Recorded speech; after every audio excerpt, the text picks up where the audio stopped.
बलिया से बड़ी खबर आपको बता दें, राशन आवंटन की दुकान के मामले को लेकर हत्याकांड का यह पूरा वाकया। आरोपी धीरेंद्र के घर पर पुलिस फोर्स तैनात है। धीरेंद्र की धरपकड़ में 12 पुलिस की टीमें जुटी हैं।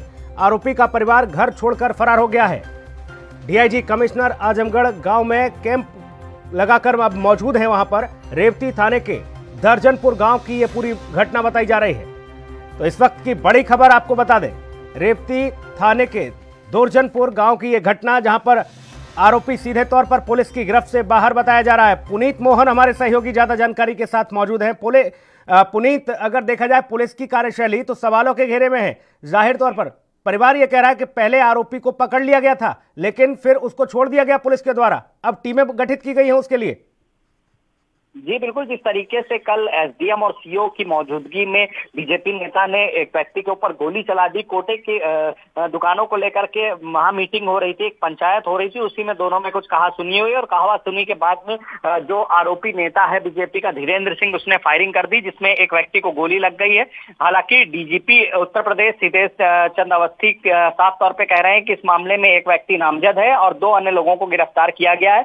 मुख्य आरोपी जो है धीरेंद्र सिंह, उसकी अभी गिरफ्तारी नहीं हुई है। कई पुलिस फोर्स लगाई गई है जो उसको तलाश कर रही, कई टीमें लगाई गई हैं, उसके ऊपर कई तरह की धारा भी लगाई गई है।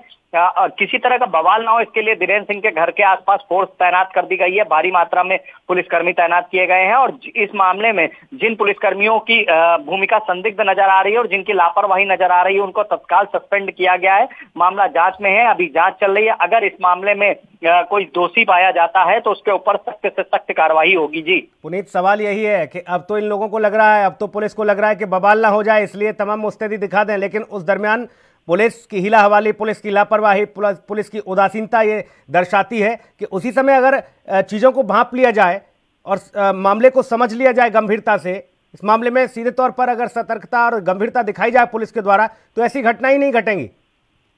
जी बिल्कुल, जिस तरीके से कोटे की दुकानों को लेकर के वहां पंचायत चल रही थी और पुलिस को पहले से मालूम था कि दोनों पक्षों के बीच में गर्मा गर्मी होने की पूरी संभावना है, लेकिन उसके बावजूद एसडीएम और सीओ की मौजूदगी में और कुछ पुलिसकर्मी भी वहां पर थे, अच्छी खासी फोर्स थी, उनकी मौजूदगी में एक बीजेपी नेता सीधे तौर पर फायरिंग कर देता है और एक व्यक्ति की मृत्यु हो जाती। इससे पहले भी अधिकारियों पर दबाव बनाता हुआ नजर आया है, कभी मंत्रियों का नाम लेकर के तो कभी विधायकों का नाम लेकर के बलिया के जो पुलिस अधिकारी हैं उनके ऊपर दबाव बनाता हुआ अक्सर नजर आता है। ऐसा वहां के लोगों का कहना है कि पुलिस में अच्छी पैठ रखता था, लेकिन इसके बाद जिस तरीके से गोली इसने चलाई और गोली चलाने के बाद में ये सीधे तौर पर कहीं ना कहीं जिस व्यक्ति को गोली लगी उसकी मृत्यु हो गई। एसडीएम और सीओ की मौजूदगी में ऐसा होता है, कानून व्यवस्था पर एक बहुत बड़ा सवाल खड़ा होता है।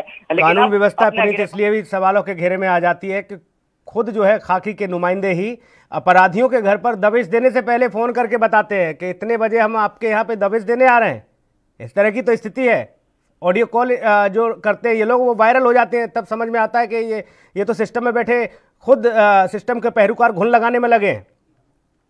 जी बिल्कुल, जिस तरीके से देखिए विकास दुबे हत्याकांड में देखा गया कि पुलिसकर्मियों की भूमिका संदिग्ध रही, कहीं ना कहीं उसको संरक्षण देने में जो सबसे बड़ा हाथ था वो पुलिसकर्मियों का था।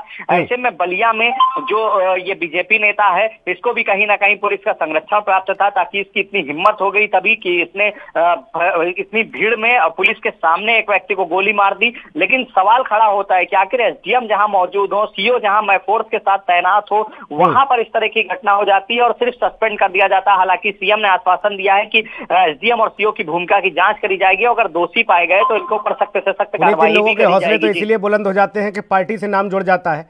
जैसा कि आप बता रहे हैं कि बीजेपी से ताल्लुकात रखने वाला यह व्यक्ति था, बीजेपी नेता था, तो जाहिर तौर पर फिर इसके लिए पुलिस क्या और प्रशासन क्या। बहुत शुक्रिया पुनीत मोहन आपका तमाम महत्वपूर्ण जानकारी के लिए।